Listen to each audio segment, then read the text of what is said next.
নমস্কার বন্ধুরা, বাংলা টেস্ট চ্যানেলে সবাইকে স্বাগত জানাই। এখন বাজারে অনেকটাই ঢেঁড়স উঠেছে।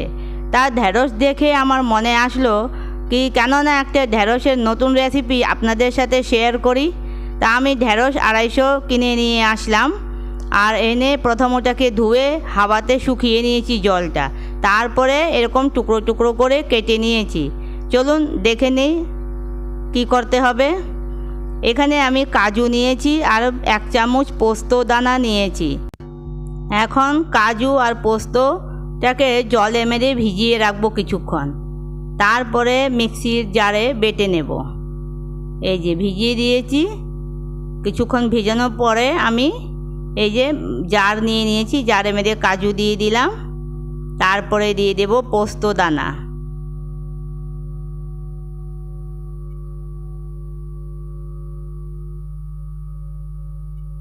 এই যে বাটি মেরে একটু জল দিয়ে তারপরে দিয়ে দিচ্ছি।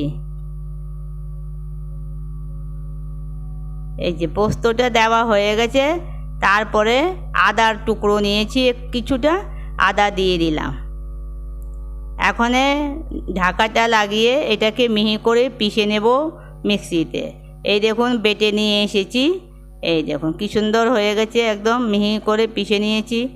এখন কড়াতে তেল বসিয়ে দিয়েছি, তেলে মেদে এই ঢেঁড়সগুলি দিয়ে দিলাম।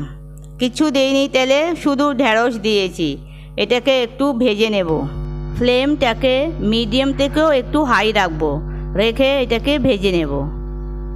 আর এটার ময়েশ্চার একদম যখন শুকিয়ে যাবে তখন নামিয়ে নেব, ভাজা ভাজা হয়ে যাবে তখন। এই দেখুন কি সুন্দর ভাজা হয়ে গেছে, অল্প তেলে ভাজা হয়ে গেছে।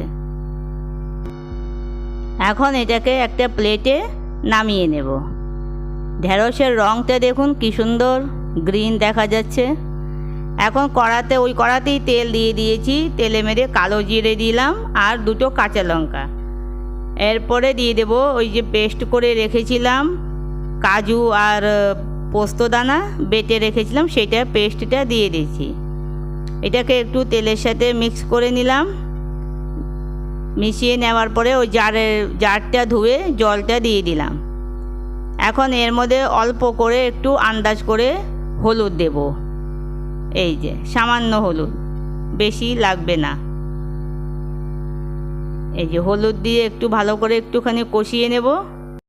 এখানে আমি একটা কথা বলতে চাই বন্ধুরা, যদি আমার কোনো নতুন বন্ধু আমার চ্যানেলকে ফলো করছে তাহলে এটাকে প্রথমে লাইক, শেয়ার আর সাবস্ক্রাইব করে নিও। তাহলে আমি যখন নিজের নতুন ভিডিও দেব তখন নোটিফিকেশান আপনাদের কাছে পৌঁছে যাবে, আর প্রথম আমার ভিডিওটা দেখে নেবেন। এই যে মশলা কষানো হয়ে গেছে, ঢেঁড়সগুলি আমি দিয়ে দিয়েছি। ঢেঁড়সটাকে মশলার সাথে ভালো করে মিক্স করে নিচ্ছি লো ফ্লেমে। ফ্লেমটাকে একটু লো করে দিয়েছি এখানে, না হলে কড়াতে লেগে যাবে। কাজু আছে তো দেওয়া এর মধ্যে, কড়াতে একটু লেগে যায়।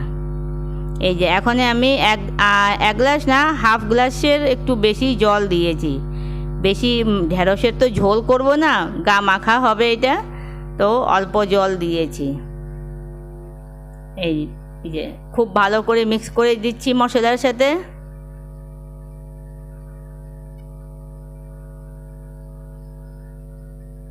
এই দেখুন এখন আন্দাজ করে লবণ দিয়ে দেব।